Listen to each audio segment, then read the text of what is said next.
Welcome to the Ace Podcast, where we talk all things art, culture, and entertainment. More specifically, pop culture entertainment. No, I'm not gonna redo that intro, that lovely intro. We have a solo show today.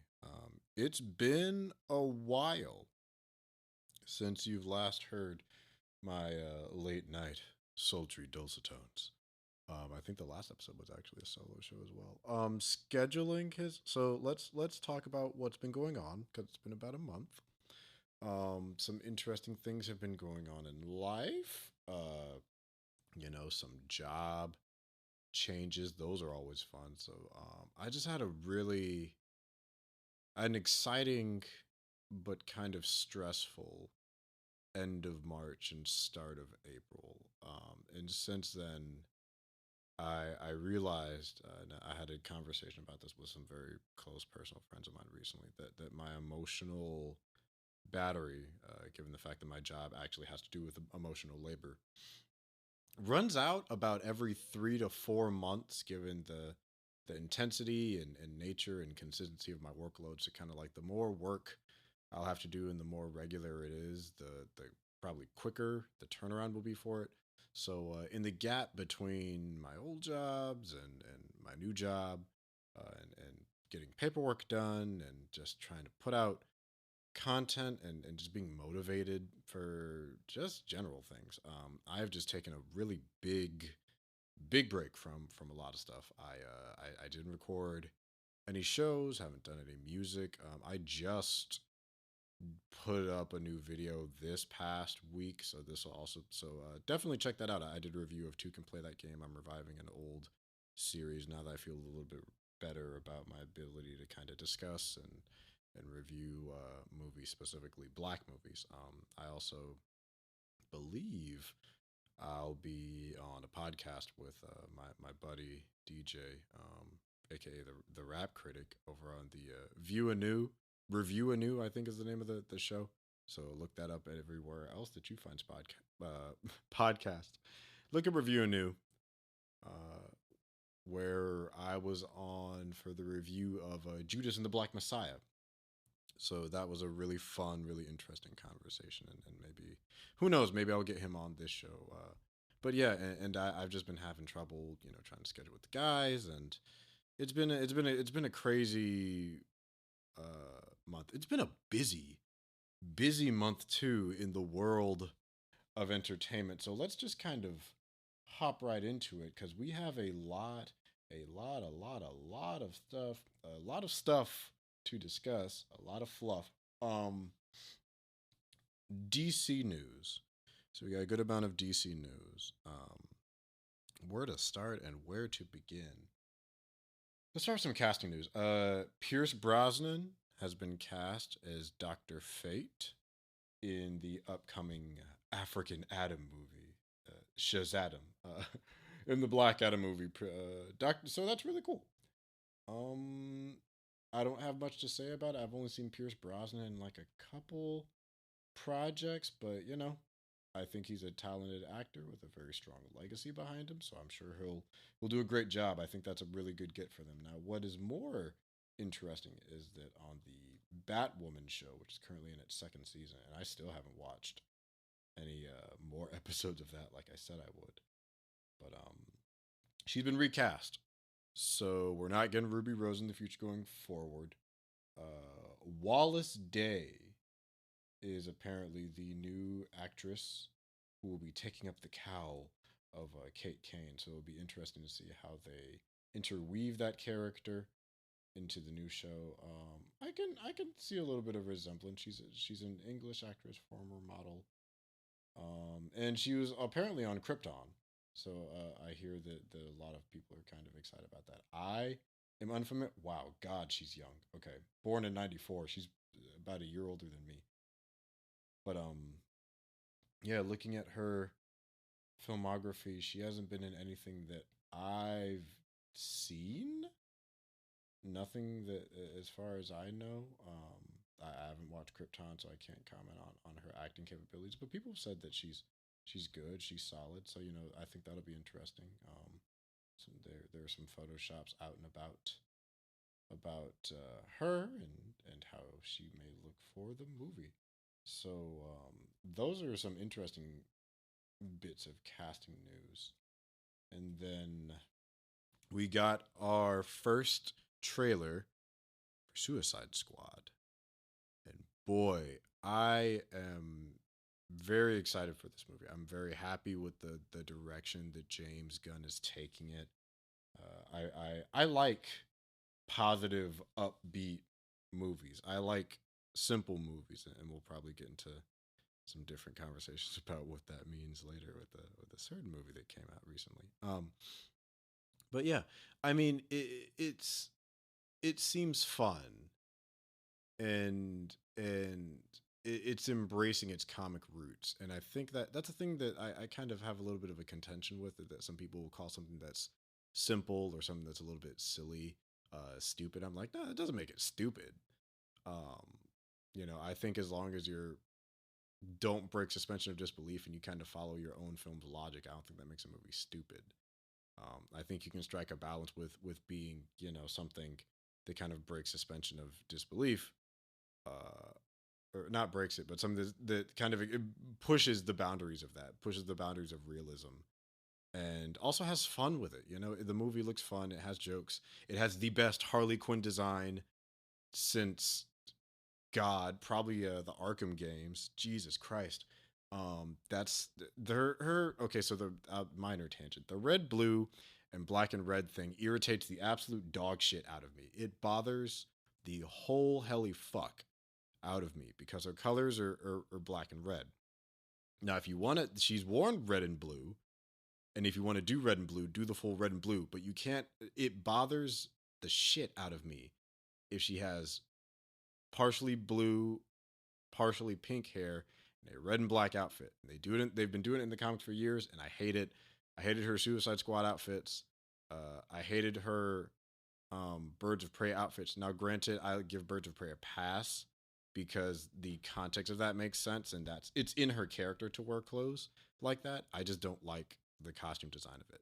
So what they gave her for Suicide Squad, I think, is a perfect blend of practical and covering up while also allowing her to still sexy. She still looks good, but this also, like, it fits her character. It looks good, and it doesn't look like it fits her character. It looks good, and it doesn't bother me. It doesn't irk me. The design is simple. Keep it fucking simple. I hate the daddy's little monster costume, and I don't like the Birds of Prey costumes. And I'm glad that slowly her tattoos are like disappearing one by one. And I hope one day all of them will be gone because they were ugly as shit and it was a stupid idea. And I will forever never forgive David Ayer for that shit. But, anyways, back to the Suicide Squad trailer. It looked fun. It's funny. I laughed. I am so hyped to see Starro in it. I wish he was the villain of Justice League because that would have been a very fun allusion to the comics. But, we don't always get what we want. But putting the Suicide Squad up against Star, I think it brings along an interesting challenge. Um, all the actors look like they're just having a blast. It just looks good, and they kept the right people back from the original. I mean, I'm sure they probably want to get Will Smith, but we got Idris Elba now as Sports Master. I'm imagining that he'll probably live, and maybe we'll see an interaction with the two of them in the future because I do think their careers as actors have a Will Smith and Idris Elba respectfully have interesting parallels. But no, the movie looks good. The movie looks fun. I'm excited. I owe so much to James Gunn for finally getting Harley's character design right. The only other time I think she's had a good live action one is the brief 5-second flirt of her in her classic costume, which we will never see on screen just due to the context of it being related to the Joker. Um, so yeah, and then other DC news. Okay, so here's here's the big one. Let's talk about Zack Snyder's Justice League. Yay! I wish I had more people here to talk about it with, but I'll just give my thoughts. This is spoiler filled, spoiler talk, spoiler discussion, whatever you want to call it. I don't know how long it's going to be, but what is my final verdict about Zack Snyder's Justice League as someone who's not a fan? I don't like big man Snyder's philosophy of how he makes movies. what am I gonna say? What am I gonna think? It's good. I was surprised. It's rather good. I am thoroughly impressed. In my opinion, of the movies I've seen from Zack Snyder, this is probably, I think this is his best movie. Maybe in his whole filmography. I can't speak for that fully because I've only seen all his DC adaptations just out of happenstance. Um, this movie is really interesting because even if we got a 2 hour cut of this in 2017, I do not believe it would have done as well as it did. I think this movie is one of the few cases where it has the entire benefit of hindsight. Zack Snyder got to take like 3, almost 4 years worth of criticism about him as a filmmaker, about the old Justice League version, and like take his original ideas and just really hammer it out. And he got a runtime for it where he could just do just about everything that he wanted to do, almost to a fault in some certain areas. But it's not a perfect movie, but it's good. Dare I say, great. It's a very good movie in terms of pacing. It's I'm thoroughly impressed with the way that it's paced. I give Zach credit where credit is due in terms of color grading. It's more colorful than what I'm used to seeing from him, but it still is stylistically his own. I got into an interesting place when like watching the movie and coming out of it in the weeks following. I was trying to figure out why for the longest time I didn't like Zack Snyder almost as a person, and I really had to kind of step back and figure out if I was projecting my response of his fan base onto him, which I think that was part of it. I think it was partially that. I think it was partially a lot of the things that he was saying in interviews, just about how what I talked about before about what his philosophy is for like filmmaking and how he adapts these characters. And I will say, again, they're not the ideal adaptations for these characters. Most of them aren't the ideal actors I would pick for it, but I will. I it it is weird for me to say that I do have to agree that like Zack Snyder is an auteur in his own right, in the same vein of like a Quentin Tarantino or who's my man? Robert Rodriguez, or Francis Ford Coppola. Like he is an auteur. Um, his style and perspective is very unique to his own. I think the reason is just like a lot of the comments that he made, a lot of his kind of specific decisions with certain things just kind of rubbed me the wrong way. But after watching the movie, after watching a few discussions about it, and kind of stepping back a little bit, I do feel like I owe Zach a little bit of an apology. I did kind of misconstrue his character in conjunction with just like the toxic nature of a lot of his fan base, which happens with every fan base. Every fan base has really toxic people, and the loudest people are usually like the most toxic, or the most toxic people usually tend to be the loudest. That should be switched.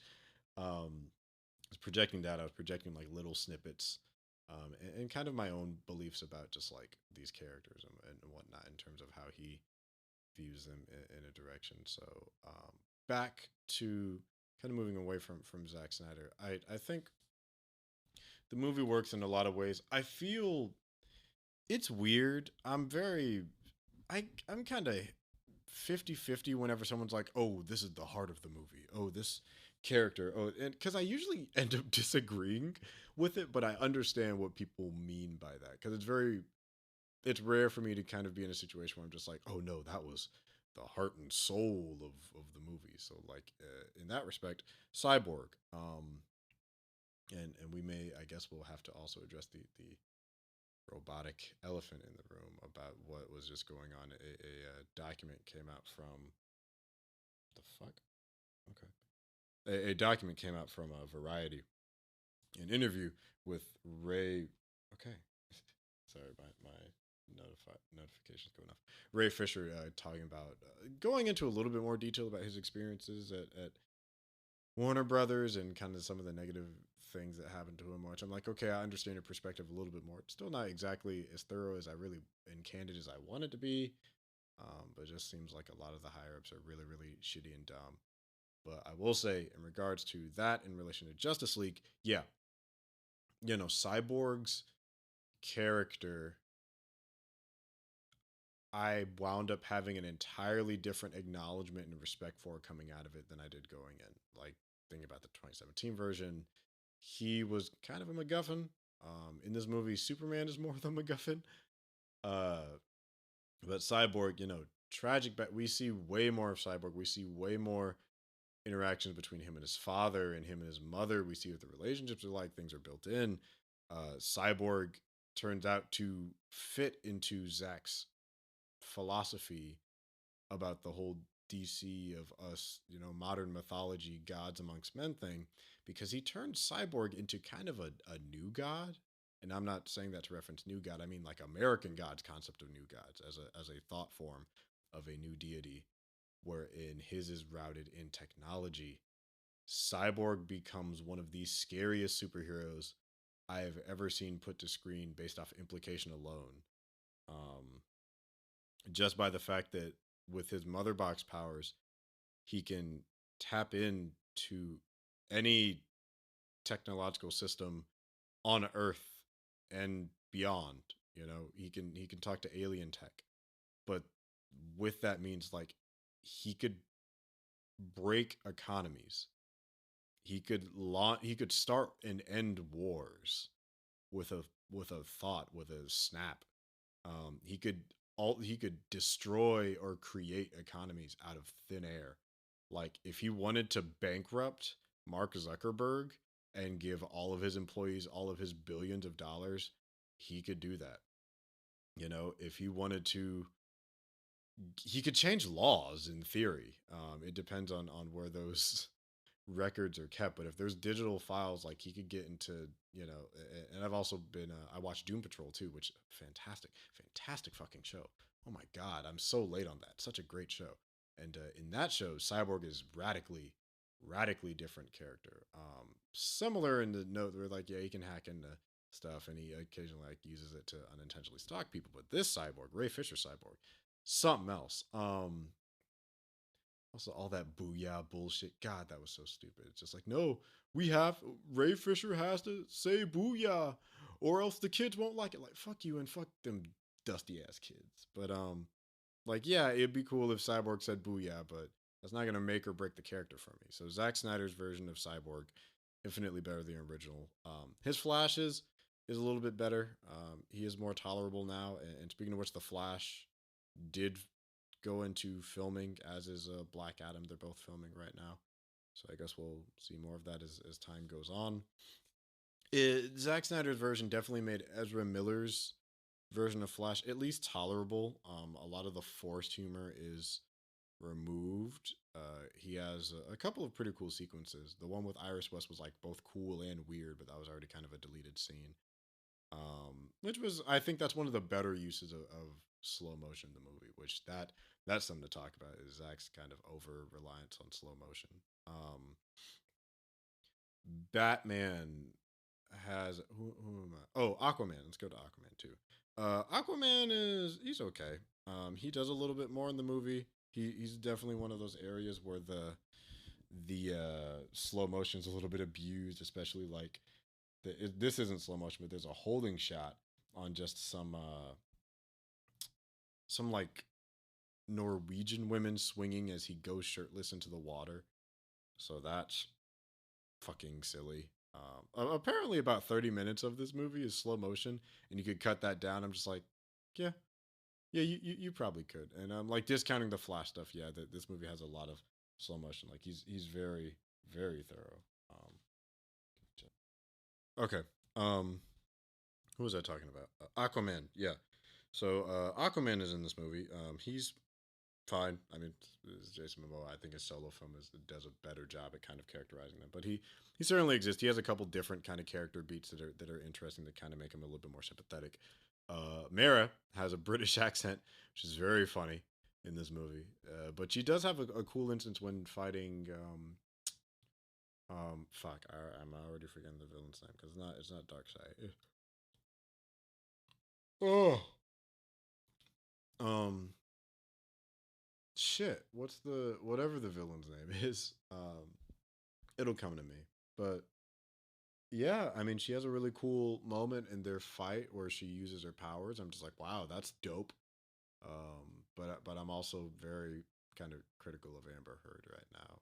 So I'm wondering if she'll still have a career once Aquaman 2 starts shaping up, which they've kept Ezra Miller, so I don't think she's going anywhere, which kind of makes me a little disappointed in WB for not taking accountability or at least investigating that. Regardless, who are the other superheroes? Steppenwolf was his name. Steppenwolf, the villain. Um, so here's the thing: Steppenwolf looks better in terms of like effects in this movie, but I still don't like his design. Zack Snyder just the designs that he agrees to go with for like the alien aspects of a lot of all these movies is really hit or miss. Like Krypton, I think mostly works, but then like the stuff like Steppenwolf and it's like Steppenwolf having a living armor is a cool concept. The design of Steppenwolf, I still think, is just butt fucking ugly. Like it looks better, but I still think it's a shit design that's not interesting. And I think what it was is it's muted. That's part of Zack's thing is he likes muted colors for these movies, and I don't agree with it, which is why I'm happy that his new zombie movie actually has a lot more colors in it. But yes, so the it's he also has these big baby eyes, which is really funny to me. But Steppenwolf was a much better character in this movie because it's like he's not the best villain ever, but I understood his motivations. Like he fucked up and he wanted to go home. I'm like, okay, yeah, it's simple, but it makes sense, and I can get why his motivation is also kind of more urgent. He wants to make his uncle or father, whatever the fuck, Darkseid, happy. God, it is really early when I'm recording this. But yeah, so Steppenwolf works a lot better. Darkseid is really interesting as a setup villain and what we see of him and like fighting and invading the Earth in the years before the before war with the humans and Atlanteans and the gods and the Amazons. Yeah, so that shit was cool. Um, I still think it's dumb that the Amazons have their navels exposed. That's just really poor design, but other than that, like that scene was handled very well. I thought that was really cool of Steppenwolf kind of invading Themyscira to get the mother box and all of them working together to fight him off and failing. I was surprised that the one chick died when the horse fell on her. Not saying that horses aren't heavy, but like, eh, I did she get bisected? Like, what did it crush that was vital below the waist? I don't know. Maybe I missed something. But characters, the big three. Wonder Woman. Yeah, I mean, I've mentioned how I feel about Gal Gadot's Wonder Woman before, but I mean, she's fine. She's pretty much the same. There's a couple different things. I like the fight in the opening a little better. I think it's cool. Her music gets really. It's cool, but it does get a little overused and a little tired. I think it would have been nice if they put her actual theme in there, from her with the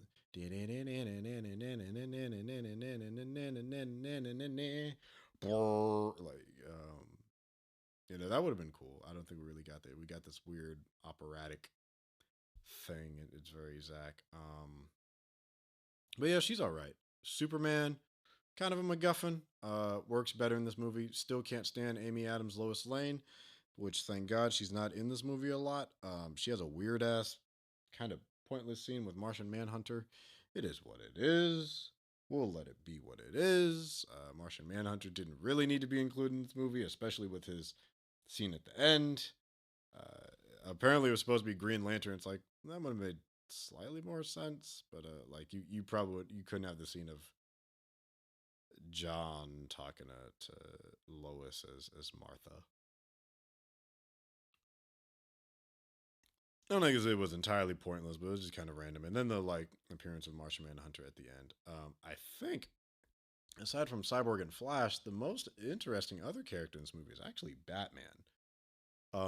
Now this movie doesn't redeem BVS, which is still a piece of shit. However, it it, it creates a very very clear end for his character arc. Um, like it retroactively explains what Zack was attempting and failed to do with BVS. You know, because hearing Batman say, "I have faith, Alfred," and I'm just like, "Oh, oh my God, that's what you were trying to do," and it just failed. It works well in Justice League, I think. Like, and I think it's a really interesting thing to do with Batman that I don't think has ever been done before. Of a kind of optimistic, a more because Bruce is very Ben Shapiro. I have to follow the logic of the detective, the things that make sense. So so having Batman kind of working on faith and hope the same because he's inspired by Superman is what Zack was attempting to do, and it comes through here infinitely better than it does in that movie. And that movie was apparently supposed because like it's supposed to be a kind of night and day comparison about the positive effects that Superman has on people, how he makes people's lives better, even the most jaded, cynical of capitalist billionaires like Bruce Wayne even turn around when like Clark makes the sacrifice play and he does what needs to be done and he's a true hero and kind of Bruce finding that light in himself again to be inspired by Clark to be a better not just be a better hero but be a better man and him like walking out on faith and him walking out on that optimism. I'm like, wow, that's really cool. It's a shame the shit before it doesn't work, but I get it. I get like I mean I get a lot of the things that Zach goes for. I just don't agree with either the method of how he does it, why he does it, or his philosophy to approaching shit like this. I don't uh I still don't think he was like the best pick to handle this, but of the three like of the of Zack Snyder's trilogy, his unintentional trilogy, as they very much have pointed out. I think Terrio pointed out that they had no plan after Man of Steel. I'd say Justice League is probably the most interesting of them. I think Man of Steel is fine. I think it still has problems. BVS is a massive misfire and train wreck of just like philosophical concepts and ideas that are just very very poorly executed. Um, and but I think Justice League overall works. Unfortunately, it works kind of in spite of the rest of these things. Like clearly, Zach has learned a lot. He like in the time that he had to step away from the directing chair, aside from his little zombie movie for Netflix. He's had a lot of time to reflect on the criticisms, and it shows.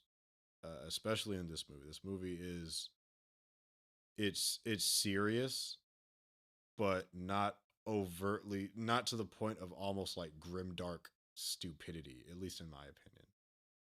I think a lot of things in this movie work. I think the acting is solid for what it is. Um, the character is engaging. It's surprisingly well paced.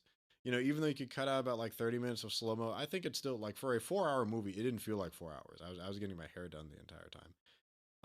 But it played out pretty well in terms of pacing. I was very very surprised at how well it wound up being paced out. So I have to give him props on that. I have to give him props on there's some pretty interesting cinematography shots in this movie. So it's overall, yeah, I think it's a good movie. Dare I say, great. It's one of Zach's best films in my opinion. I think he has the benefit. We have to acknowledge he has the benefit of hindsight. He has the benefit of criticism, not just against his own works, but against Joss's works. How Joss handled things on that set. Um, I just think Zach has very much grown as a creator and as a man. Um, so I will going forward. I hope he steps away from I respect him more in light of just everything and kind of coming to know more about the circumstances and how very very grimy fucking WB is. Because like looking at this, I'm just like, oh, they hacked this movie to fucking bits. Like they, oh man, and especially with Godzilla versus Kong, which we'll get to in a second. That's another movie that got released the fucking Wingard cut. Good lord. Um, I have more respect for Zack as an auteur, as much as I hesitate to say that. And as a filmmaker, I want him to step away from superheroes. I don't think they well fit his pathos, or at least if he does want to do superheroes again, do not give him a movie to do it. Zack, I don't think works well within the constraints of film. I am astonished this man has never done a TV series because long form is his thing. You know, the extended versions of his movies all work better than the original movie. Case in point, this, to an extent, BVS, Watchmen. Like he needs that time to flesh his shit out thoroughly. And I think had he been given, if he had to do like a Superman show, it probably would have been better received because then you get dig deeper into why and what he's trying to accomplish with this philosophy that a 2.5 hour movie just doesn't give you. You know, like stop. You need to leave movies, bro. Like go to TV. Do some CW shit. That'd be interesting. Don't do Superman and Lois. That's fine how it is. Don't touch that. But like I don't know. If I can give him, I don't know who's somebody that Zach could handle. I'd say Arrow, but that's dead. Give him Batwoman. Fuck it, ain't nobody doing shit with that. That's like particularly interesting. Give Zack Snyder Batwoman. I'd be interesting to see how he handles a narrative with a black female queer lead, which he seems pretty good about standing up on his social justice stuff. But yeah, you know, props to you, Zach. You did it. It's a good movie. Do I recommend it? Yeah, I think I would. Um, if you have the tolerance to sit down for 4 hours, go for it. If you want to break it up into chunks, do it that way. It's already in chapters, you know, so it comes kind of the bread is pre-sliced in this case. But yeah, you know, I got to give Zach his credit where credit is due. I think he made a good movie here, a very solid, good superhero movie. You know, solid acting, good editing, very good pacing, pretty solid effects too overall. Like everything looks pretty good. He did well with that $70 million budget. Oh, the nightmare sequence was kind of pointless. Like it was entertaining. Like, here's my thing, and I hate that nobody talks about this. All these like big universes and shit, they're like, no, we need more. Well, we want to see more, and I don't really want to see more of Zack universe. But if they do decide to go forward, make a fucking animated movie. God damn it. Good lord, did we forget that cartoons exist? Or like anime and shit like that, which he's apparently doing an anime for his zombie movie as well, like a prequel. But if you want to see these things like continue, stop putting money only in live action. Use those assets and like I would not mind if Zach wanted to continue with his universe that we get the cast back, have them do voices, get some animators in there, and do a Justice League 2 on DVD or streaming. You know, they get celebrity voices for shit where it doesn't belong all the time. Fucking Smurfs, Alvin and the Chipmunks. Like, just do Zack Snyder's animated Justice League. And while we're at it, do MonsterVerse movies as animated films. I don't give a fuck about these humans, bro. I will watch a 2 hour animated film where it's on Monster Island where they grunt and they have translations at the bottom. That's all I'll say about Zach. Let's talk about Godzilla versus Kong. I watched it with my boy for his birthday. It was great. I was thoroughly entertained. The effects are good. The fighting is good. The cinematography was alarmingly good. Overall, good. Spoilers for it. The villain is kind of layered, and I dig it. It's full spoilers for Godzilla versus Kong. If you haven't seen it, just skip to the next timestamp. But my boy Kevin, head Kevin, my man, functioning at 100% powers. It's really nice. They kind of subverted Mecha Ghidorah with Mecha Godzilla. I thought that was really cool. That was really creative. I think the fights were really good. Humans, fine. Um, this movie did get edited to shit. The fact this movie was only an hour and 50 minutes astonished me. I'm like, no way. Um, people have been kind of biting down hard on the human characters. I'm not nearly as critical about that. I'm really come or go with it. It's like the franchise has only had like 4 to 6 interesting characters. Like Sam Jackson, the soldier from World War II, and John Goodman in Conquer Skull Island. Godzilla had oh fuck, I'm forgetting his name. I actually knew it a second ago, but like the Walter White's actors, Bryan Cranston's character, I'm forgetting his name. God damn it, because I actually did know it. Um, but Bryan Cranston's character and Dr. Serizawa in the first one, and then Godzilla King of the Monsters, you got like Serizawa, the Mothra twins, and the mom, who's like half mom, half terrorist. Like that. Oh, and in this movie, you have the deaf girl that speaks. Like there's a lot that got probably left on the cutting room floor. There's a couple things that aren't explained. I want the full cut of this movie. Because I believe there was like a 2.5 hour version that apparently it was like because you have industry standards and editing and shit like that. So you have the editorial cut. So I think that the editorial cut was like 4 hours, then got cut down to about 2.5. Excuse me. And then it got cut down even more to about 2 hours. So it could have standed to have a little bit more to flesh it out. I mean, like, look, I'm not disappointed. I got exactly what I came for, and I think for some people that's not enough, but for me, that's enough. I got Godzilla versus Kong. Godzilla wins because Godzilla's a real nigga. Um, but like I got like Kong put up a good fight. Kong is a very good lead character. I would not mind watching a Kong Hollow Earth movie. I would not mind watching a Godzilla BC focused on Dagon, his ancestor. Speaking of which, put Baggin in a movie. He needs to be a villain. I'm waiting for. No one has used Baggin. He's a bad motherfucker. And I would love to see him take on a MonsterVerse character. But the movie is fun. I kind of disagree with people calling it. It's like, oh, it's stupid. I'm like, it's not stupid. It's simple. There's a difference between simple and stupid. It's like I said before, in my opinion, a stupid movie, it can be entertaining, but it also breaks its own logic. In this movie, it doesn't really break its own logic. It's simple. It's monsters fighting and humans, trying to stop them from fucking with the planet. Um, but like, I don't think that makes it dumb. It's simple. It's entertaining. I don't think it makes it stupid. Like something stupid would be like Scary Movie. Like Scary Movie, stupid. Um, Airplane is simple. Like American Pie is a simple movie. It's not really stupid. Um, Bandcamp is a stupid movie. Piece of shit. But yes, I recommend Godzilla vs Kong. It's fun.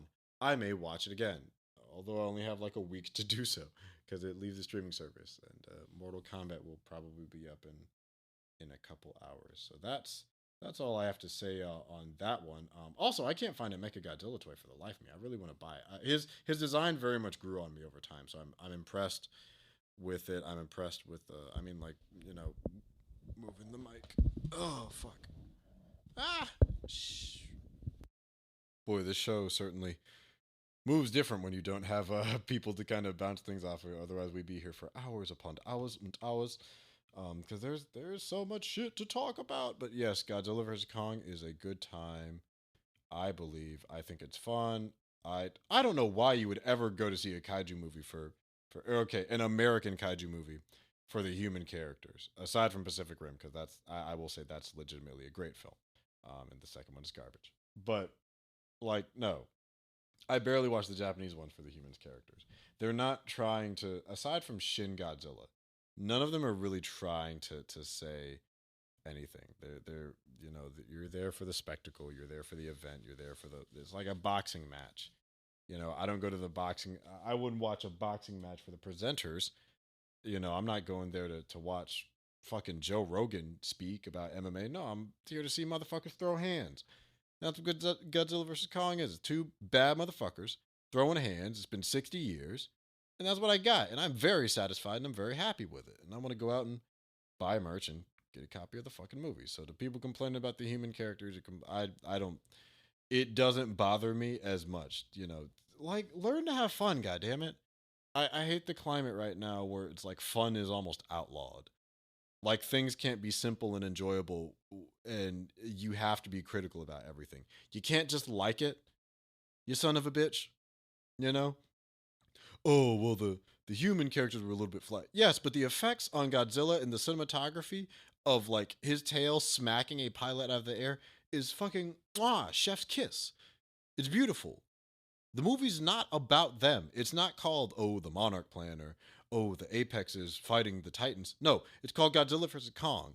Let's pay attention to who's in the fucking title. If I go to see the Avengers movie, I expect to see the goddamn Avengers. You know, if it was a bunch of weird shit about the aliens, and they'd be like, "Boo! This isn't the Avengers that I paid for." It's called Godzilla vs Kong. They're the main characters of it. Just enjoy it, man. Enjoy the simple. You don't have to be hypercritical about everything. Not everything deserves a deep dive analysis into the intricacies of no, no. We can just like things because they're cool. Some shit's just cool. A big radioactive lizard fighting a monkey with an axe is some gangsta shit. Let people enjoy things. God damn. Not every expression of art has to be done with a message behind it. It can just be enjoyable and entertaining for what it is. Oh boy. Okay. What else do we have on the docket to talk about? We got just a bunch of different things. Let's talk about some Marvel news. Today's a very big two heavy episode, and I'll probably keep it that way. I guess we can talk about Disney. There's a minor bit of news. Allegedly, a KOTOR remake is in the works from Aspire. So we'll see how that goes. Hopefully, it's not a port and just like a remaster. That'd be kind of annoying. I would rather get a full blown remake, and I will pay for that.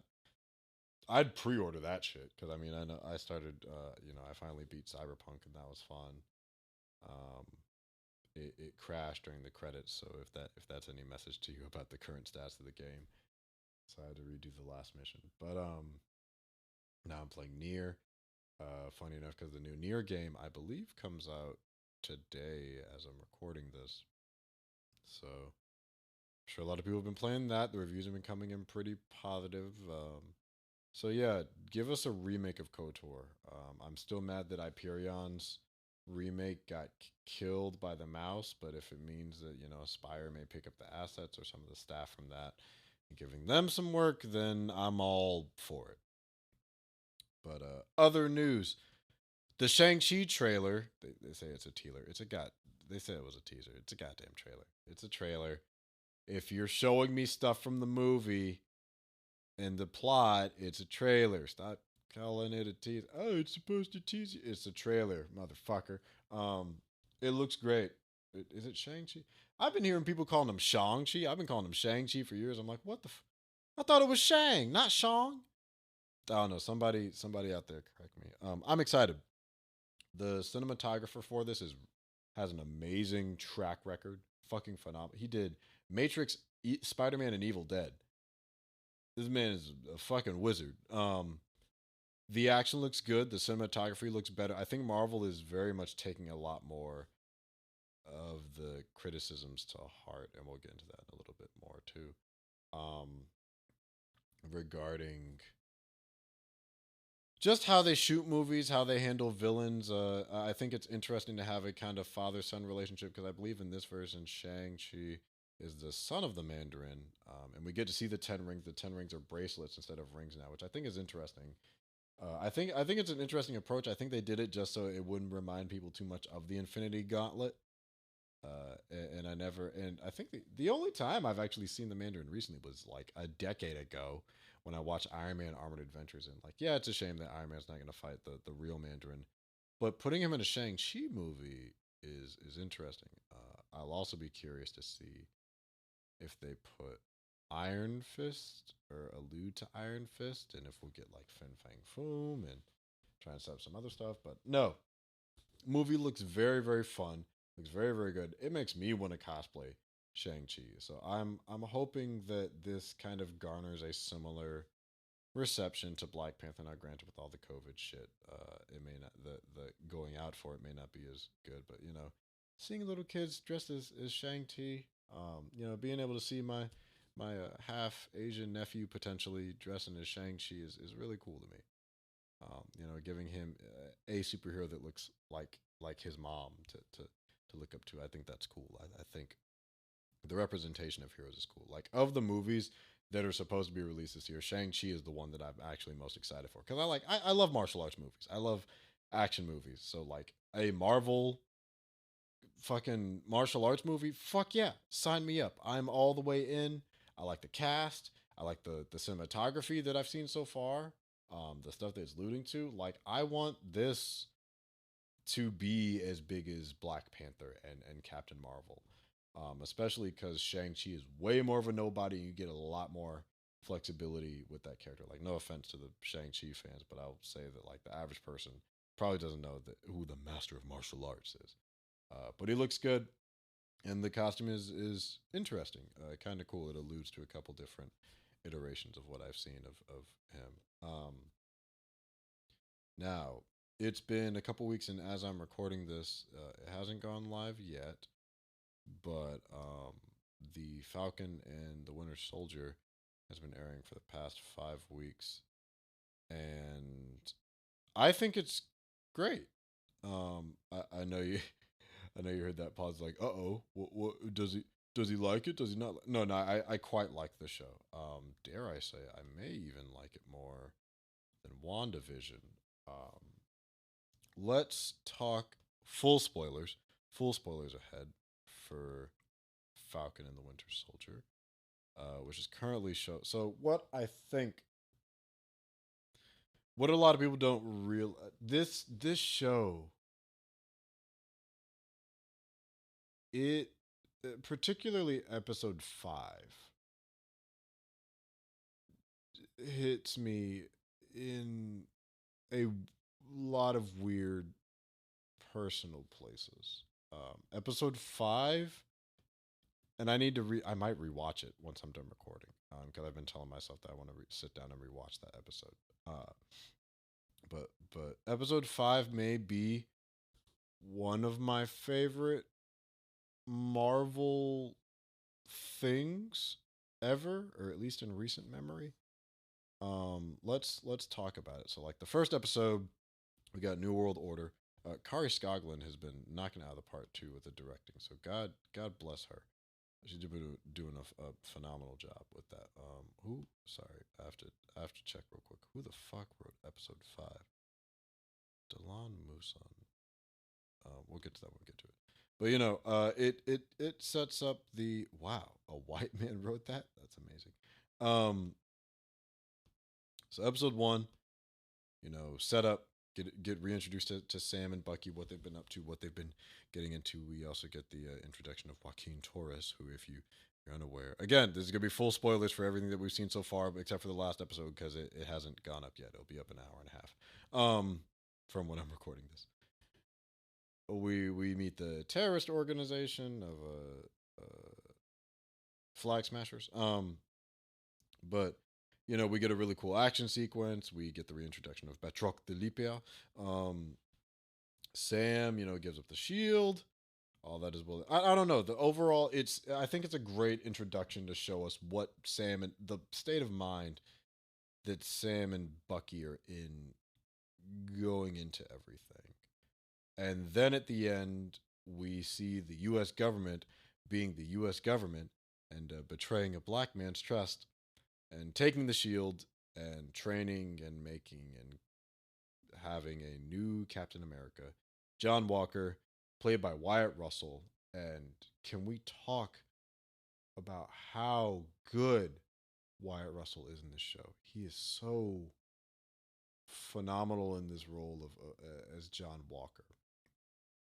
Almost, dare I say, almost like Emmy worthy. His performance, it's such a, like, in terms of it, because he's not the villain, but he is certainly an antagonist for the show. There's a couple different ones. Um, you got the Flag Smashers, who kind of want a world without borders. They want society to go back to what it was before the blip, which we need to change that name because that's a silly ass name. But like the return of everybody. But John Walker is such a interesting character to explore, um, as a Sam and Bucky are both men out of time in very, very different ways. John Walker is a man of the times, and just he is a walking identity crisis. And it's so tragic. The story of John Walker is a tragic one, and he nails it beautifully. You have this man who's a vet. I think he had three Purple Hearts or something like that. For did several tours overseas. Has his own black best friend, which that creates a very interesting parallel between, oddly enough, not Bucky and Sam, I would say, but more so Steve and Sam. I think that's what they're kind of supposed to represent, is kind of the government sanctioned Falcon and Captain America. But Wyatt's performance is so thoroughly engaging, which is funny because my mom hates him. Every episode, she's like, "I can't stand Mushmouth, Popeye, Captain America. Where's Steve? What's Steve?" It's like, or Bucky needs to take the shield. And I'm like, "Nah, Bucky is a busted nigga. No, does not deserve that shield." But let's keep going through things. Episode 2, Star Spangled Man. We get the full introduction to John Walker, him and his light skinned ass black wife, him and his black ass best friend Lamar Hoskins, aka Battlestar. Which I know some people are like, why is his name Battlestar? That's a silly ass name. So apparently, his original name in the comics was Buck, but calling a black man Buck doesn't really have good historical context to it. Why? Slavery. That's all I'll say. The Buck breaking a black man. So Battlestar was his name, as he had to explain it in the comics. I think the introduction of my knuckles. John Walker as the new Captain America. He has a new role to fill, and he wants to be Steve Rogers, and everyone is trying to make him Steve Rogers. And I feel so bad for him because you will never be Steve Rogers, John, in your wildest dreams, because you don't have the same type of character that he does. And he doesn't see that, and no one else sees it except Buck, except Bucky, except you know. And we also got to talk about Sebastian Stan's acting very good in this show. Anthony Mackie, they're killing it. But we get a little bit further into Carly Morgenthau, the Flag Smashers who are stealing the newly created Super Soldier Serum, um, and they're kind of distributing it and trying to, again, continuing terrorist acts. And we get the introduction of the OG, the motherfucking legend, Isaiah Bradley, real nigga, certified. Uh, oh god, it makes me so happy to see Isaiah in something. We also get Elijah too, as his grandson. But the introduction of Isaiah Bradley and just the implications of a man being imprisoned for 30 years for doing exactly what Captain America did is just so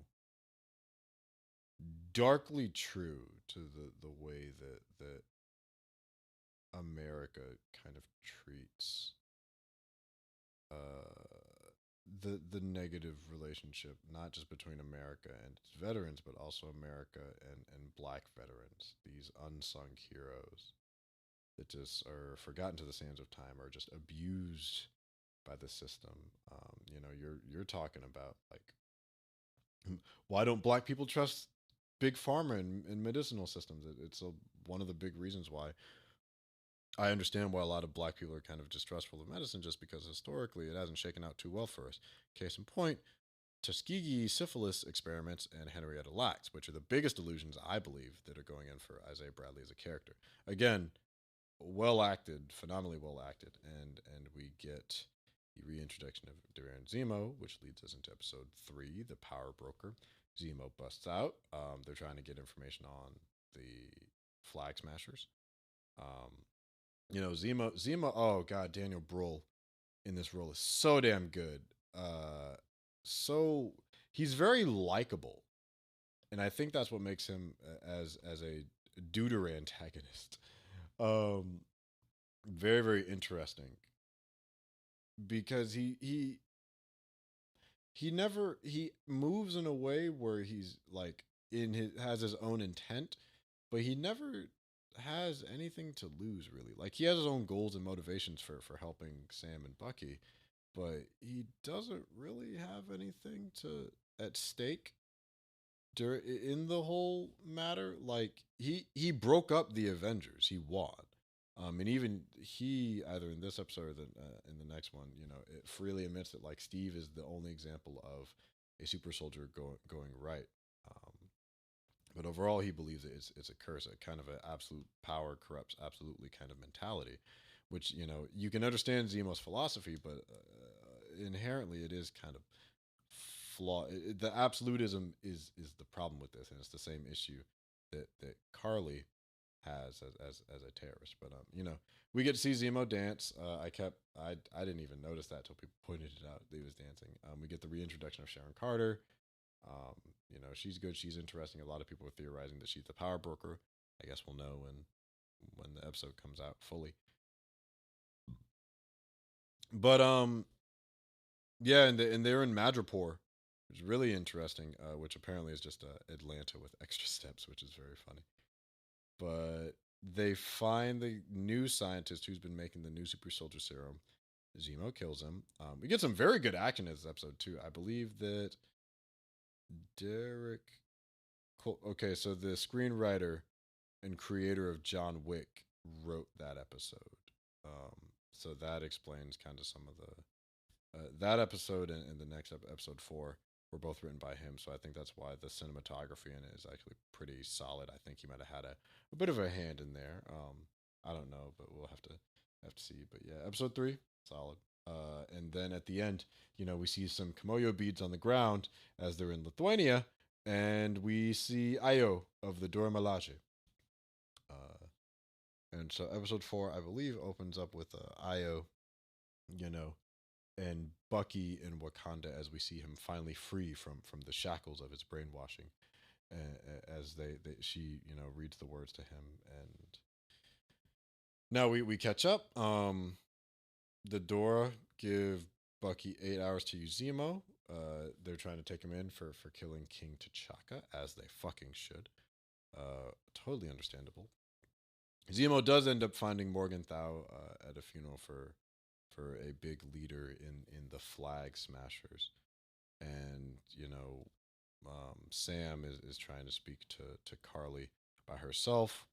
Walker is being an impatient white man, an arrogant, impatient white man. Him and Battlestar show up, and so like what pursuit, what pursues, not pursues. I'm tired. What follows is Carly getting away and thinking she's being betrayed by Sam.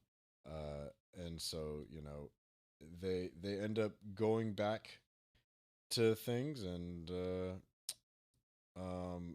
Zemo on the run. Zemo ends up catching Carly, fucking stomping out all of the serums except for one. And guess who finds it? The old agent, John Walker.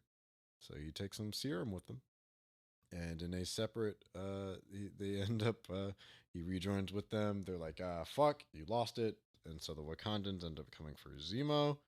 um a fight breaks out between John, again being a dumbass arrogant white man, um kind of uh, has this American,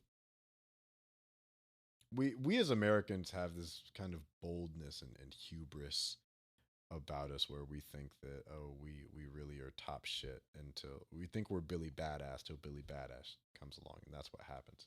The arrogance of American arrogance is kind of an issue, and John is the perfect case point example of that, where he kind of tries to almost unintentionally belittle the Dora Milaje. Like, let's put the pointy sticks away. Hey, pal. Nay, Captain America. No, no, motherfucker. Do you not see? Like, god damn, you have a black wife and a black best friend. What the fuck is wrong with you?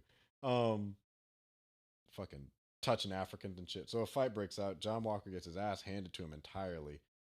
One of the Dora actually pops his shield up really cool.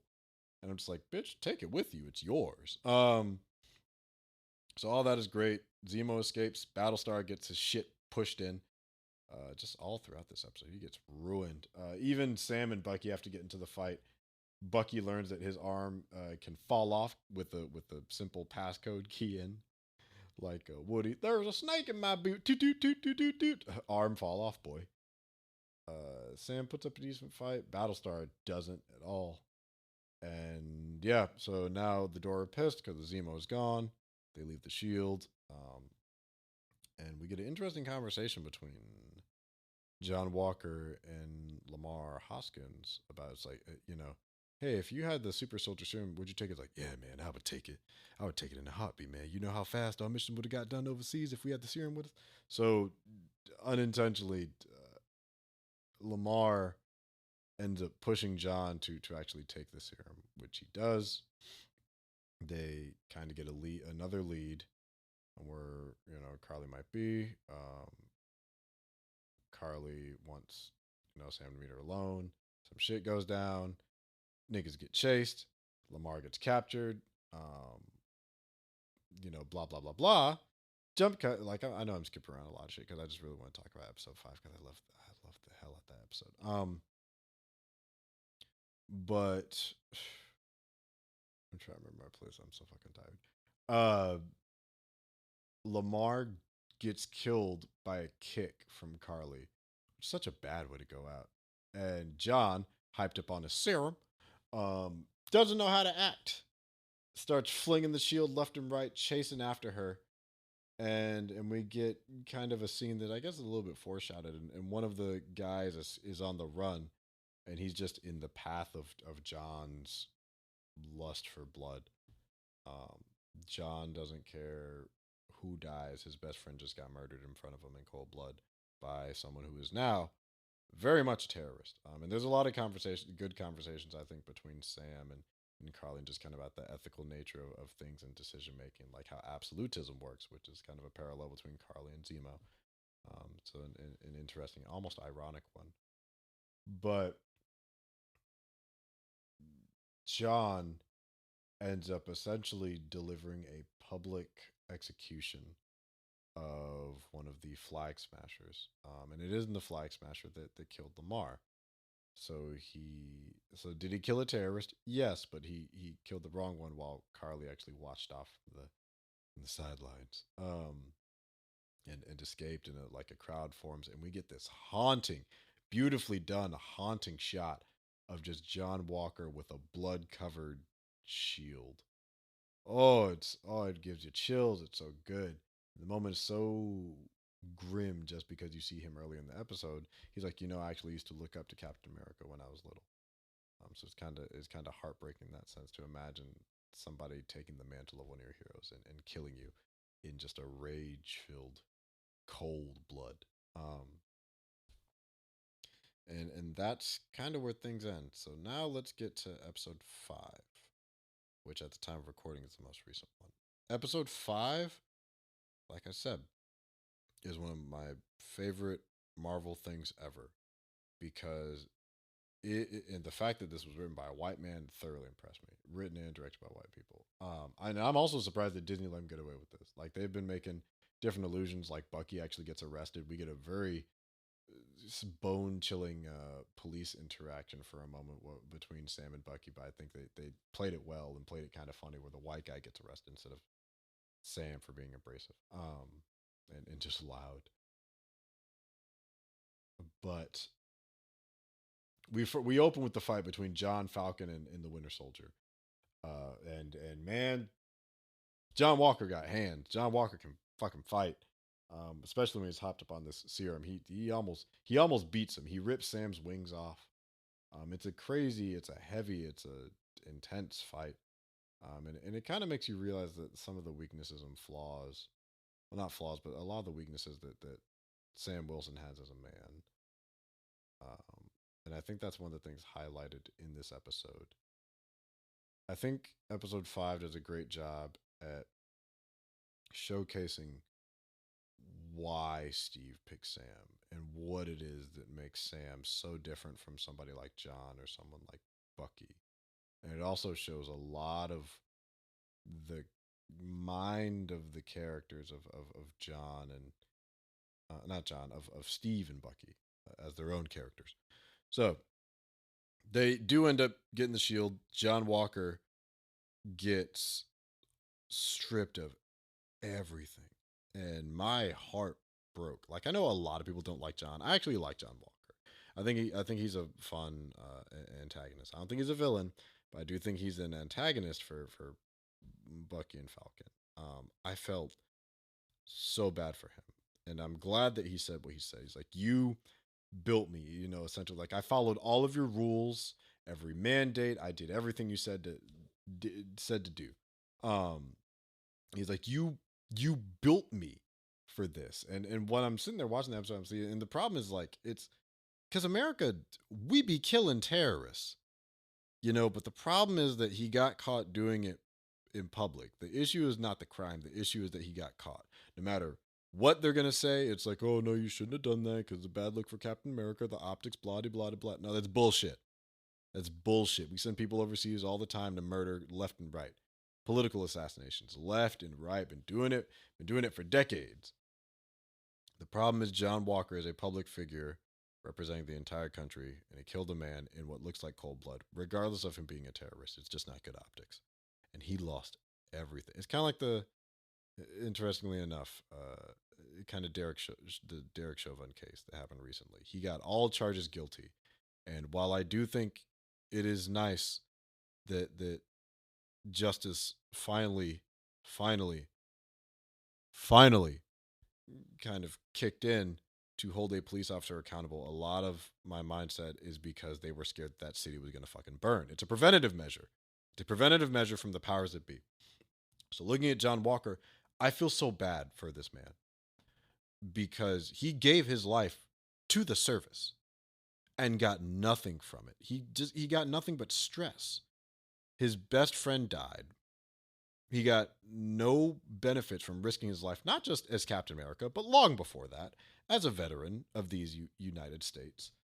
So no VA benefits, no pension, nothing. Stripped of all of his titles, years to a decade to decades of work, of giving his life for this country with nothing to show for it.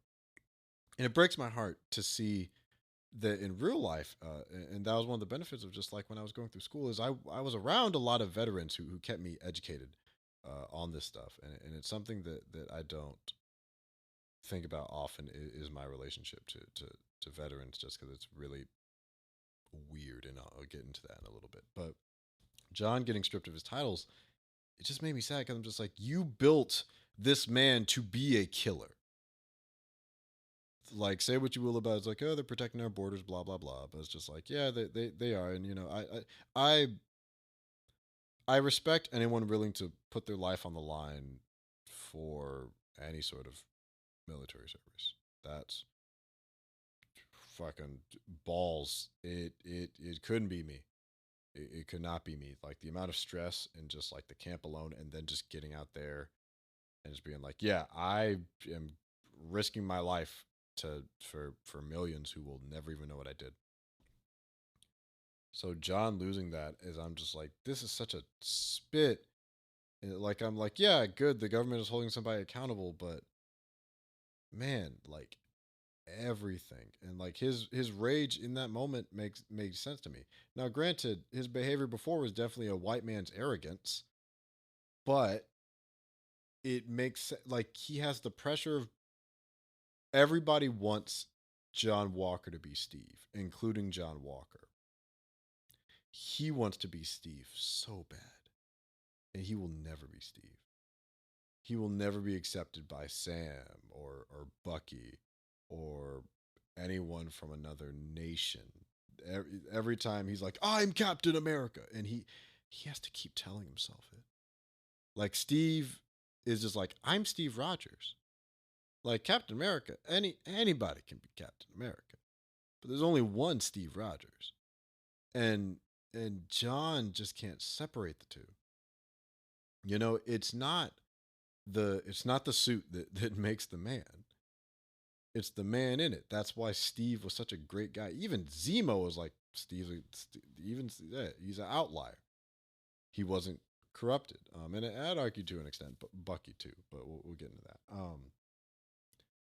Yeah, John lost everything. Then he gets visited by a version of Madame Hydra, played by Julia Louise Dreyfus. So I'm very interested to see where that goes. But she even blatantly points out, it's like, yeah, the jurisdiction on that shield is a little, um, which I think will bring up an interesting point later on. But we just get some very much needed bonding and downtime between Sam and Bucky. I'm trying not to call Sam Steve by accident. They fix it, yeah. Valentina Allegra de Fontaine. So that's who visits Walker and just gives him a black card. But Sam and before that, Sam takes the shield and goes to visit Isaiah Bradley. And this is a conversation I've been waiting for this entire season. Is is the conversation about Sam's awareness of his blackness. And this is a very interesting conversation about perspective. Um, Isaiah just comes out and says what I've been thinking, which we know is true because it happened in real life. You know, is that America will never accept a black Captain America. And like when Sam was Captain America, nerds got mad because it's not Steve. They did the shit for Spider Man. And like, I know why that shit happens, but that doesn't excuse it. People flip their shit. And so, but like from Isaiah's perspective, a man that's been broken by the military industrial complex, fucking damn near who was tortured by the prison industrial complex. No, his relationship with the government isn't particularly happy. His relationship with this country isn't particularly good, especially being a black man going through like the 40s and 50s, watching life fly by him.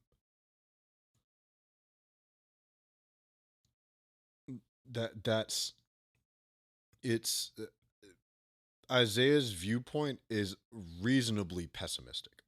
It's dark, it's grim. He had decades of letters from a wife that he never got to see when he got out because she died.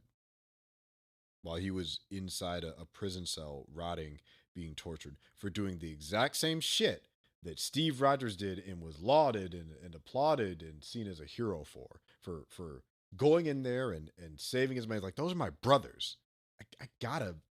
I can't leave them. I gotta go save them. And what happened? He's going to jail. You know, sent straight to jail. The demonization of black people in this country historically is just so fucking disgusting. And just listening to like Isaiah speak, it it harkens to this just innate grimness about the dark history of America. And the thing with Sam is this is the first time we really kind of get to see Sam address his blackness and kind of his experience with racism. And Sam, I think, is more new black, if that makes any sense. Um, he's younger. His experiences with racism I feel like Isaiah's are definitely a combination of both overt and systemic. Sam's are probably slightly overt, slightly systemic, but more so probably subtle. You know, he pointed out the fact that he grew up in the South. Yeah, as someone that has grown up in the South, yeah, the racism is different. It's a little bit more out there and open. But if you go to the North, it's a lot more subtle. It's a lot more hidden. But racism has changed. Racism is very different than like if like having someone who has a close family members there in their senior years. Our discussions about racism are radically different. Um, I think Cut actually has an interesting video about the difference in perspectives between black people and like black teens and black grandparents, and that's the perfect example of what I'm trying to discuss here about the relationship between Sam and Isaiah. Um, because just like Sam is so. This is where it shows me what Steve and what the writers are trying to showcase to the audience, what Steve saw in Sam, and it's that optimism. The problem is that Sam's optimism is almost to a fault. Sam is a good man, and he's making promises that he believes he can keep, but that everyone knows that he probably can't be due to the complication of the circumstances. He's his optimism makes him naive to the like reality of the situation. So I'm sure Sam knows that he's black and that yeah, there will probably. I think Sam would be like, oh, there'll probably be some pushback on Captain America, but they'll get over it. No, Sam. No, they won't. They'll be. You'll get fucking picked at and bullied and fucking microscopically analyzed every single waking day, every second, every waking day of your life. And kind of Isaiah talking about is like no black man could be Captain America and no self-respecting black man would want to be. And I get that shit. I get it. With the relationship that the black community has with America, being the symbol of America does not seem like a fun job. Fucking Barack Obama, like a president that, yeah, I've been critical of, but as a person, I think he's all right. He seems like a nice guy. He caught hell his entire presidential run. Everybody doubted him. Every decision he made was second, third, and fourth guessed, fifth guessed. Nobody trusts this man. The racism is weaved so deep into the industries and fabric of the country. And it's not that I don't think things can be better or that things should be good. Like I would much rather look through the lens of Sam Wilson, but I can't deny the lived experience of somebody like Isaiah Bradley and just the depth of that conversation of what it's like not only to be a black man, but a black veteran. He had to kill himself in the eyes of the government just to find peace, just to live in a little neighborhood in Baltimore and have a garden with his grandson, to have a little physical peace of mind, to escape decades of torture at the hands of the American government. And what even makes it crazier is the the shield. No one really talks about the fact that it's a bring up the fact that the shield is African. You know, it's from Wakanda. It's an African metal. America doesn't just happen upon vibranium. Howard Stark didn't happen upon that shit. The nigga was making weapons too. He was working with the military. They probably stole that shit. The American government going overseas to take useful items for themselves. Boy howdy, doesn't that sound familiar? You know? So like that shield is one of the biggest pieces of American history. Look at that. Some Americans went to a foreign country, stole something that wasn't theirs and repurposed it and said, "Yeah, this shit ours." That shield is blacker than Steve Rogers. It's blacker than Sam Wilson. That shield is probably like the prime embodiment of America. And it's one of the things I love about this series is that they're leaning so heavy into the race aspect of Captain America, as he should be, because he is inherently, by nature of his name and character, a political superhero, is the bare bones, obvious, clear acknowledgement that Black history is American history. It needs to be said. It needs to be talked about. It like all the awful shit that is real life happened. You know, the Tuskegee syphilis experiments and the torture of those men, the abuse of Henrietta Lacks in her cells, which to this day that family hasn't gotten any proper shit towards that. You know, the issues with the prison industrial complex and its mistreatment, its high arrest rate for people of color, specifically black men, that as a result, you know, has a very long-standing negative effects not only on our perception of one another, but particularly our communities.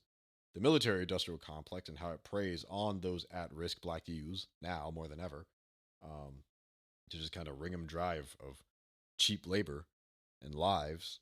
Like, there's so much to, it's so juicy, it's so much to dig into. Because it's just like, that shield doesn't even belong to America. You know?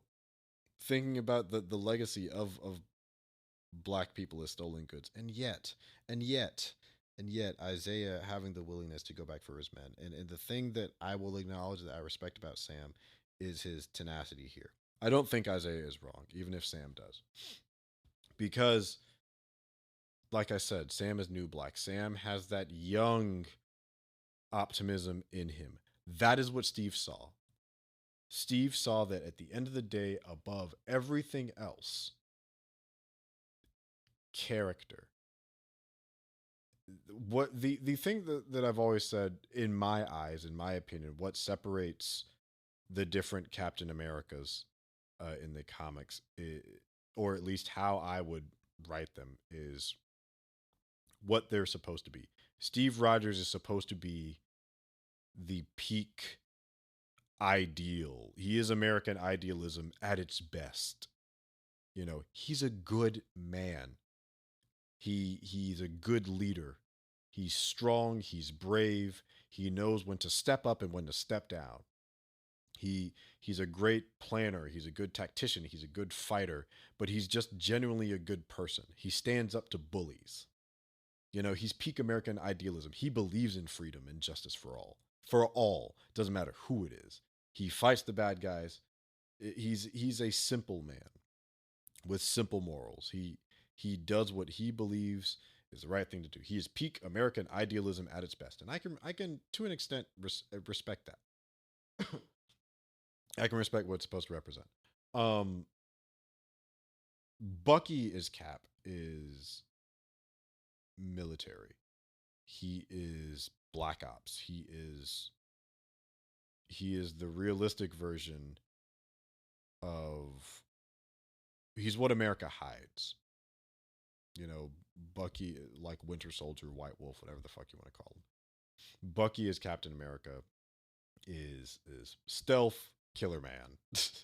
He is the America that has to do the jobs that no one else wants to do. He is far removed from that idealism. He is bleak, he is grim, he is real, he is gritty. He goes in, does the work, goes out. You know, but he also carries with him trauma. He carries with him guilt. He carries with him darkness. He carries bodies upon bodies upon bodies of very, very difficult decisions, of like having to look somebody in the face and just tell them your family's dead, or you have to die, or we have to have political upheaval in this country for our own benefit. He's this grim, dark reality, um, of America's actions. That's what Bucky represents to me. And then Sam is the Captain America of the people. He is what, if there were a Captain America that probably looked like most people, that would be, to me, Sam Wilson. That'd be a guy that decent, you know, trying his best, working hard, helps out the little guy. He helps his neighbor.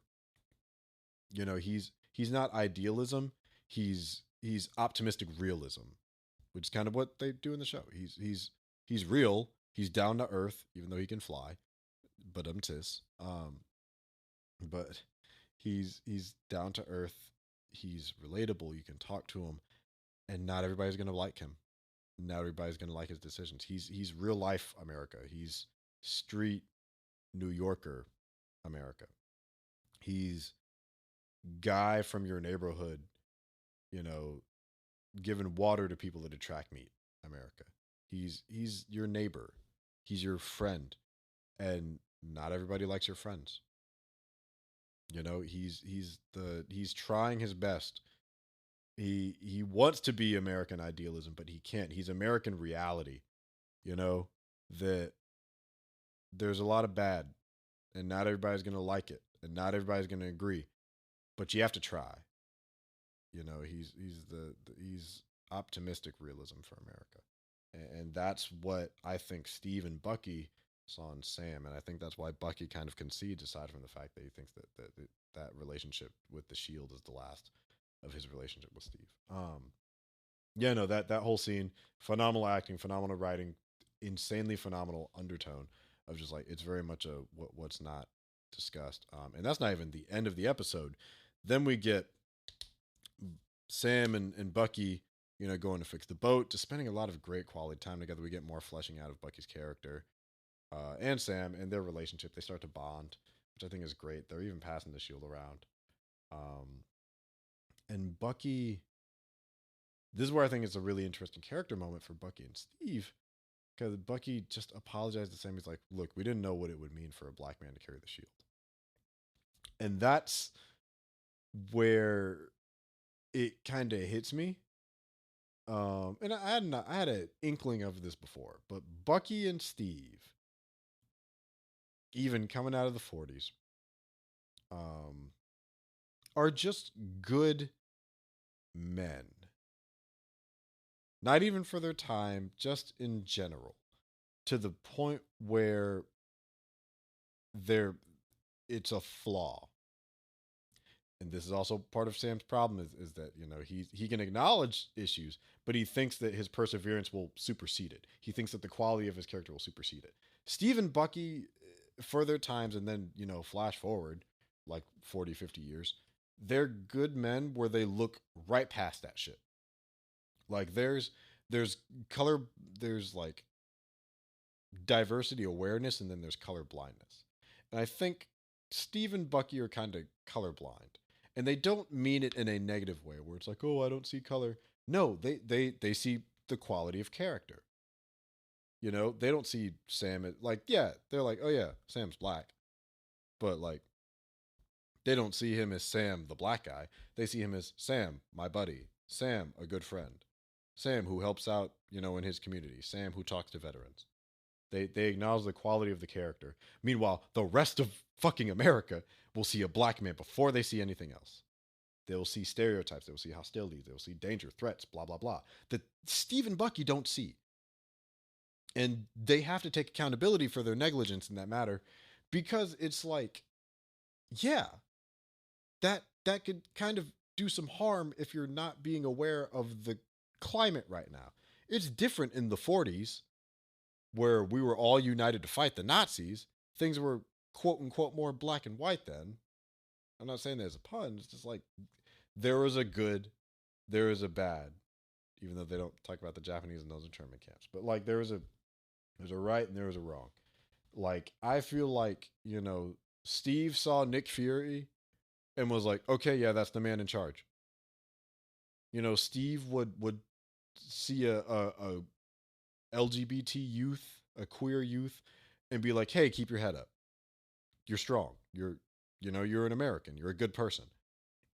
The things that are used to identify us, the things that are used to to separate us, are not things that like Steve and Bucky separate people by. They don't do it by identity politics. They're not like, oh, he's gay. Oh, he's black. Oh, he's an atheist. Oh, she's infertile. They look at the quality of the character and determine, is that somebody I want to be around? Do I have the patience for that? Is that a good person? And so with that kind of viewpoint, the problem is you can't have that in this modern context because it is dangerous.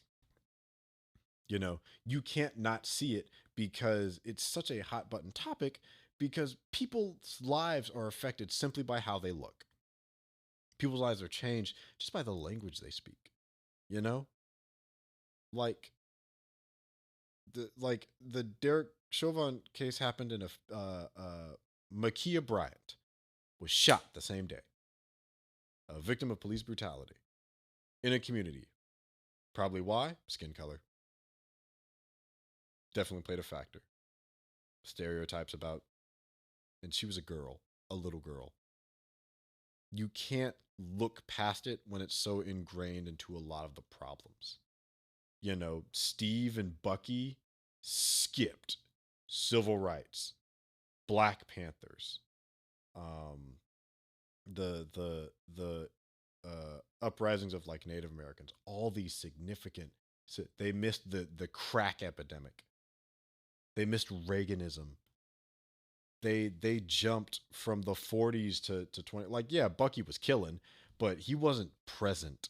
Like he was there, he was around, he was alive, but he wasn't there. He wasn't in the cultural discussions. Neither of them were. So they'd come in with the same mentality they have in the 40s of, oh, we're just checking for character. Things are black and white, things are simple. There's good guys and there's bad guys. No, there's not. There's a lot more areas for gray. People fuck up, people make mistakes. You got your John Walkers, you know, certified trained soldiers, killers, trying to do the right thing, trying to represent the country fairly, and he fucks up and loses everything. You know, you got your Zemos who believe that like absolute power corrupts absolutely. It's a little bit more morally gray. And Bucky's out here for redemption, just like talking about it's like I don't it's like I didn't think about what it would mean to America. Because they weren't there really. Like, yeah, they knew black guys in the army. They probably talked to them and it didn't cross their mind that they were black.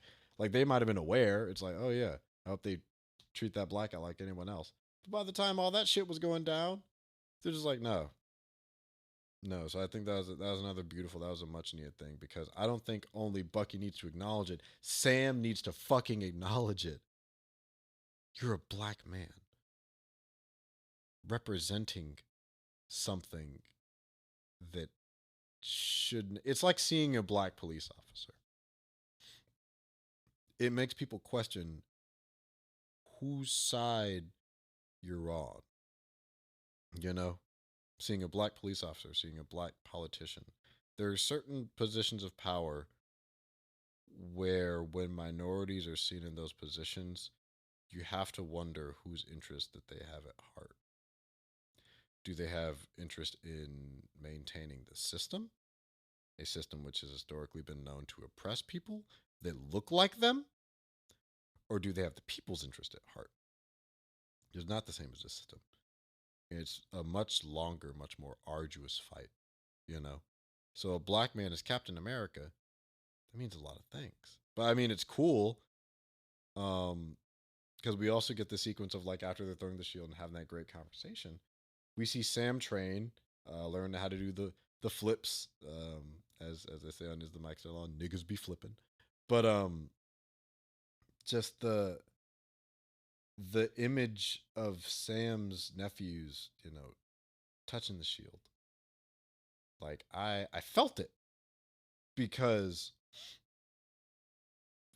I think about my nephews and niece uh looking up to me the same way Sam's nephews look up to him. And you know, you don't just put like I've cosplayed as Captain America a couple times. Um but like certain costumes have certain messages to them. You know? Like you can't like dressing as a uh what's her name? Not Thunderstrike. The villain chick from like The Boys season 2 or like Red Skull. Those have connotations with them, which are Stormfront. Stormfront was her name. Those have confrontations to them, and you got to be really aware of like the optics of that. So kind of thinking about like from Sam's nephews, but like, what does that mean? To see, this is why Black Panther was so important. Like, to see a hero that looks like you is one thing. You know, Black Panther's really dope, but he's also African. And I have, you know, of course, I have African roots, but I'm not connected to that. But seeing a black man as Captain America in a country that just shows on the news every day, every week, every month of every year, that tries to tell me that, you know, that that your life can be gone in an instant because somebody is doesn't know how to use a gun or mistakes it for a taser or some bullshit like that. To think about this country that assassinated Dr. King, that assassinated Fred Hampton, and that you know, took out Malcolm X. To think about what a lot of this shit means to people, because it's not just white Americans, it's not just Latino Americans, it's Native Americans. You have a shield made out of stolen metals from stolen lands, and you're the descendant of a stolen people. That's wild. That's fucking wild. It's there's depth to a lot of this, and maybe I'm reading too much into it, and I'm okay with that. I'll take that.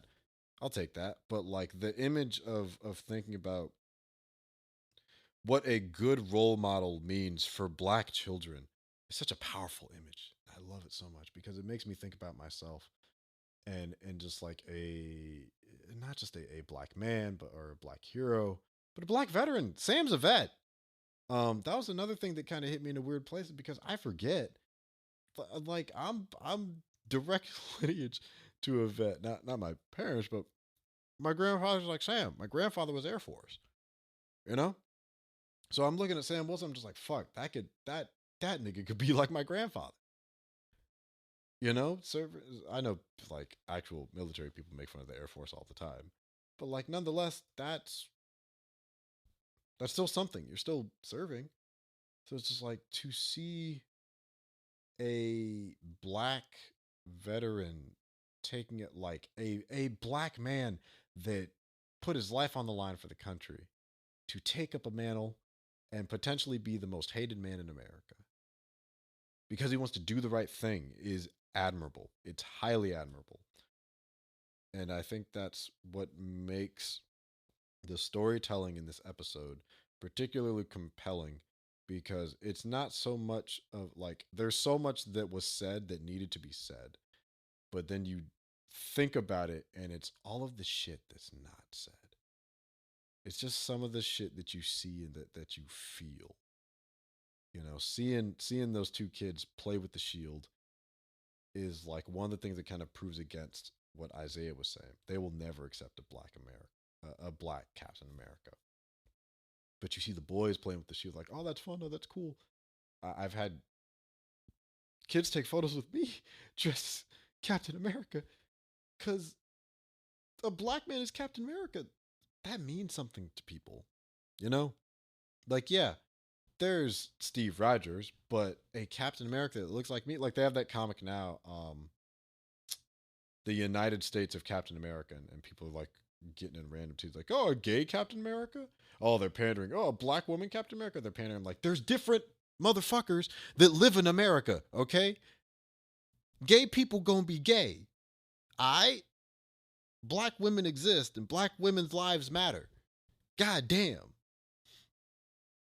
Shit. There's Latinos. There's Latino Americans, Asian Americans, Americans who are gay, Americans who are disabled and autistic, male, female, transgendered, non-binary, all that shit. There's so many different things you can do. There's so many different beautiful types of people in America. And so even to just have a sliver of one tiny thing of having a hero that looks like you means so fucking much in a country that's not a melting pot. It's like jambalaya in this bitch. We got all these different things that make us special, that make us unique, that make us beautiful, that makes this country such a good place to live in. As shit as the news is on a daily basis, I like seeing. That's why I like watching happy shit. That's why shit like this makes me happy. This is why I do this show because I love this shit. You know, and there's like I would love to see fucking gay teens looking up to gay Captain America, a trans man seeing himself in Captain America, a Latino American, seeing himself in like Captain America. We're all supposed to be able to relate to this symbol of just good character, you know, and not everybody can. Maybe you need that little bit of difference because not everybody looks like Steve. I'd hazard a guess to say most people don't look like Steve. I don't know a lot of blonde hair, blue eyed people, but I do know a lot of motherfuckers that look like Sam. I know a lot of people that look like Bucky. You know, I know a lot of people that look. I wish I knew their name. I'm sorry. That look like a gay Captain America or a black woman Captain America, which is not even the first. That I know more people that look like Daniel Cage than that look like Steve Rogers, because he was the Captain America in 2099. And I think that's beautiful. And I think seeing Sam train to use the shield is a much needed moment.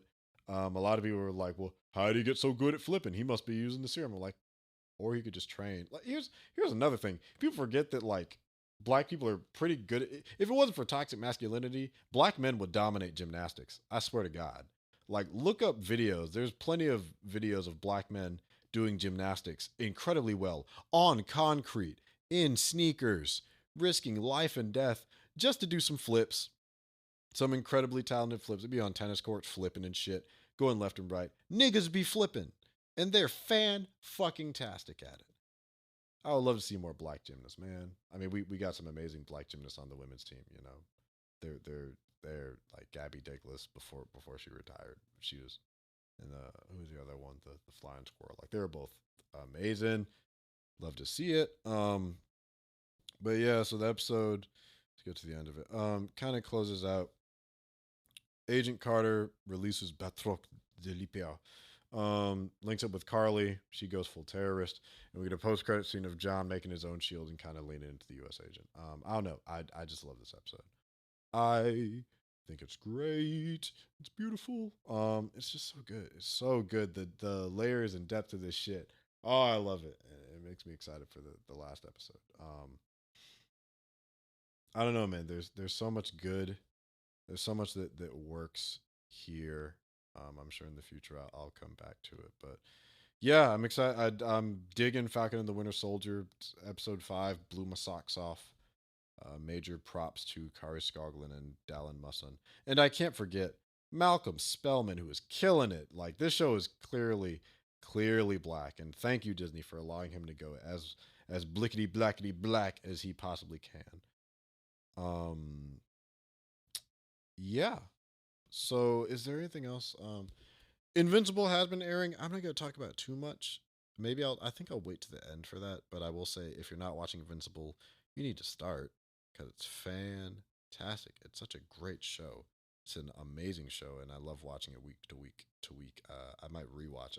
I'm gonna probably buy it. Surprised there aren't any Invincible cosplays out there because that show is good. And that's all I'll say on that. Oh, so let's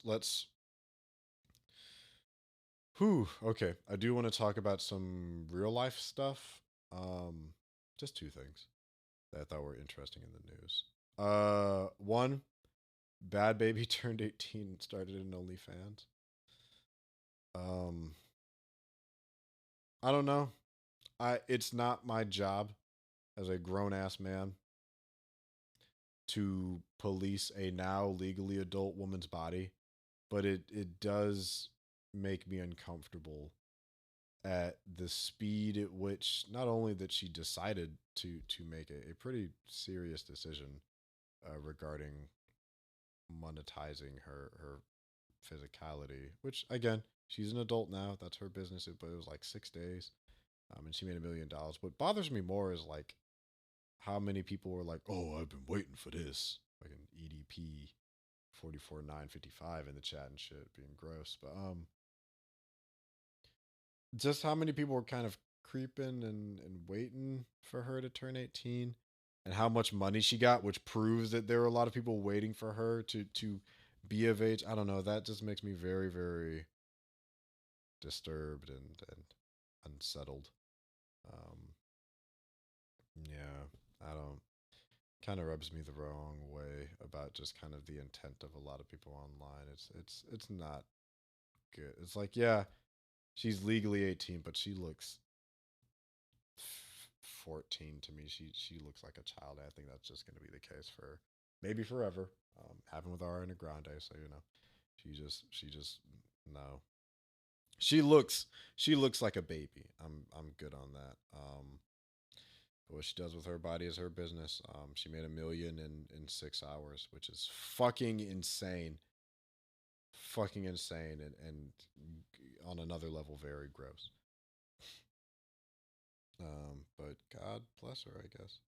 The other thing, Lindsey Ellis put out a video about Twitter, a very long deep dive into how she got canceled and now she left Twitter. And although I thought it was interesting, it was an interesting kind of exploration into the nature of cancel culture and kind of exposing the fact that the majority of people that get the majority of hoes that get mad at stupid shit are just white liberals that are trying to speak up for minorities, even though minorities and diverse populations very much have access to the internet. So if we want to call somebody out, we'll just call them the fuck out. Just people are very ignorant, people are very gross, and people just want to be right. I had a conversation about this with some close friends, and we all kind of agreed that just like the nature of there are times when it's appropriate to cancel somebody, like Dirty Dom, uh, if things are like Jake Paul, if things are true about them sexually assaulting somebody, if that is true, you know, I can't. They are allegations, but we do take that shit very seriously. Um, then yeah, they deserve to be canceled and lose all their shit. That's monstrous. That's disgusting. That's harmful. But like making a tweet that at best is like barely racially insensitive. I'm sure members of like the Southeast Asian community are very well aware of the internet for some zealous celebrity. If they wanted to call her out and tell her she was wrong, they would have. Like when I saw the tweet, I'm like, oh, this is why they're mad. Like I immediately knew why. And then I saw her response. I'm like, yeah, they're gonna be pissed about this. You accidentally fucked up. But no, people are petty. People are childish. People have their vendettas for no reasonable reasons. She didn't deserve to get harassed and bullied as much as she did, getting death threats and all that other goofy shit. God, get a life. Get a life. Go outside. Make friends. You know, ride a bike. Get a job. Suck a dick. Good Lord. Get off Twitter. Get off Twitter. Such a useless fucking site. Does nothing. Does nothing really of worth. There's a whole world outside waiting to be explored, and you choose to sit inside and harass some 33-year-old author on the internet over a hot take she had about a Disney movie.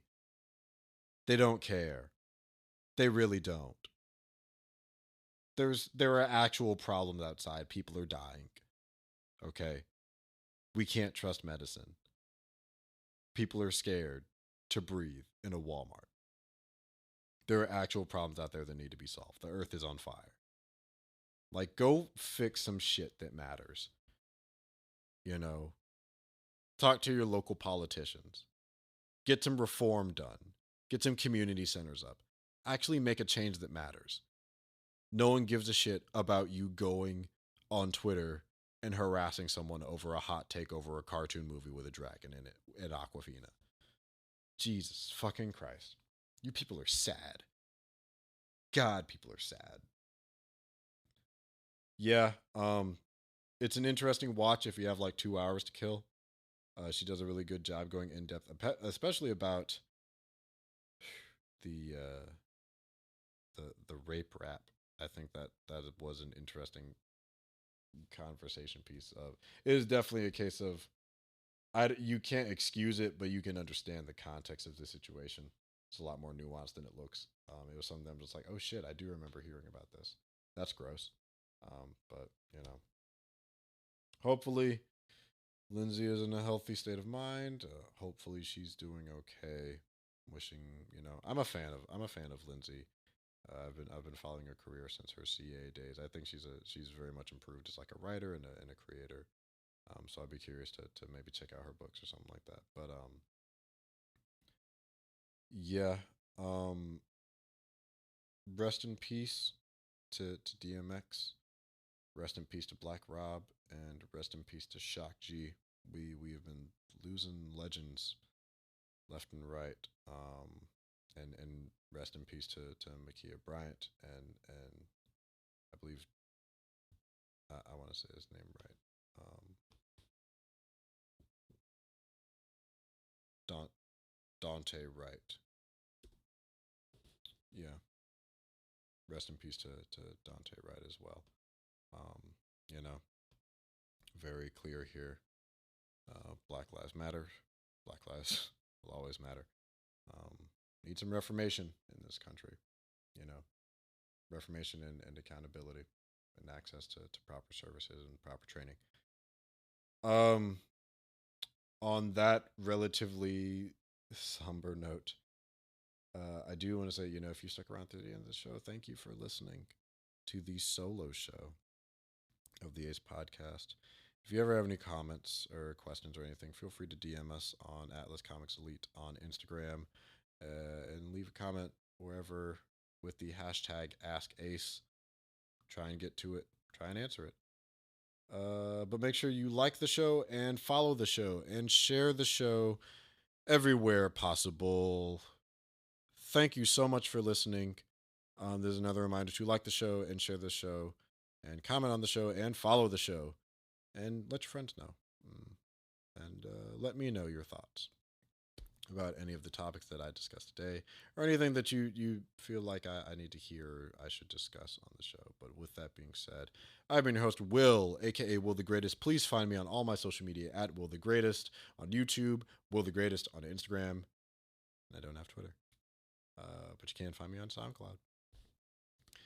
But hopefully next time we'll have some more friends, some co-hosts, maybe a guest. Who knows? I need to talk to people. But thank you for listening. I appreciate you. And with that, I will see you next time. Be great. One another.